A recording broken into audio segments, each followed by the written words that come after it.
Hey guys, thanks for logging on to another video.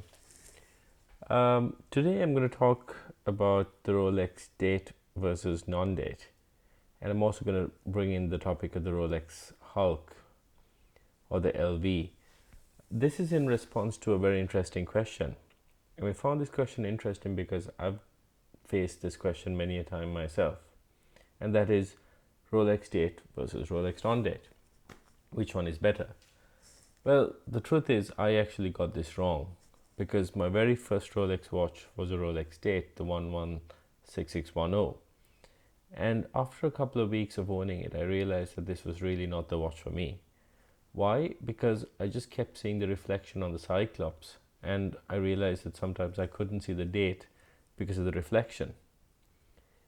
And that really annoyed me. Either you have something that's functional and it magnifies, or you don't have it at all and you just let the date be visible without the magnification. Like, I just can't think of having to turn my watch to a very specific angle so that I could see the date. Sure, it's not a big deal, but to me it was. And the other thing was, it took away from the symmetry of the dial.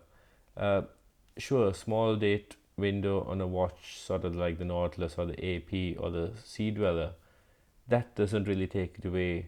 But when you have this massive Cyclops, I just don't really find that to be aesthetically pleasing. Look, if you have a date just or a day date, you don't have a choice. But with the Submariner, thankfully you do. And that's why I traded in the date for the non-date. But it's important to know that if you are buying this watch sort of for a daily wear watch, the one watch forever kind of thing, and obviously everyone needs to know what date it is, yes, then having that date is useful.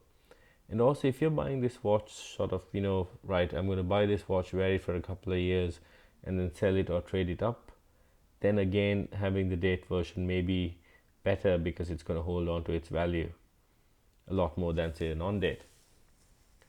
So in my opinion, as you can already see right here, the Rolex non-date is the better watch. The next topic is the Rolex black dial versus the Rolex green dial. And this is again something that I've struggled with. So I've gone to many a dealer and I've tried on the LV. I'm going to try and put some pictures up on the video of some wrist shots, and I just couldn't love it. The sort of the sunburst effect on the green dial, the bright green, it just wasn't for me. I've seen it on other people's wrists and it really works and it really pops, but it just wasn't the watch for me. The other important factor when it comes to deciding of a black dial versus a green dial watch is, what do you do on a daily basis?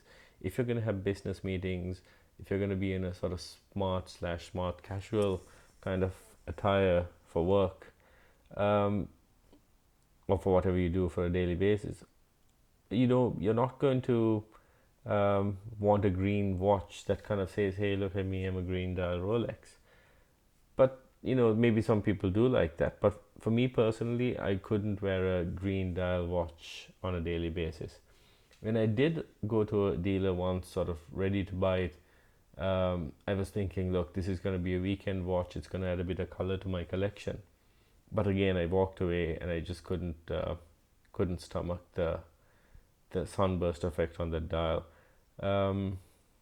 But if you were the type of guy that had a few black dial watches, white dial watches, and you were bored of sort of having black or white and you wanted a bit of color, I think the green dial LV sub is brilliant. And when you think about it, it's going to go up in value as well because they are rarer. So yeah, look, bottom line is, if you want a weekend casual wear Rolex sub, or if you don't mind wearing a green watch, for work or on a daily basis, the LV is probably the best bet. But for most people, I would say the black dial date is probably the better option because that's the sort of the safest bet. But if you're a purist and if you like a clean dial on your watch and you don't like clutter and you don't like having to sort of move your wrist in odd ways to see the date, I think the no date is the right one.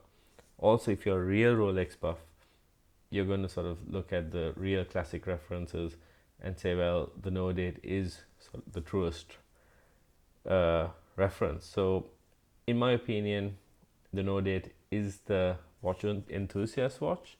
The Rolex date is sort of great for every day, and the Rolex Hulk is a brilliant, bit of color to a watch collection.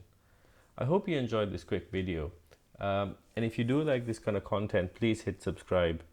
And if you like it, hit like. And if you have any questions, please leave a comment below. I try my best to answer most questions. So thanks again for watching, and I'll see you at the next video. Thanks.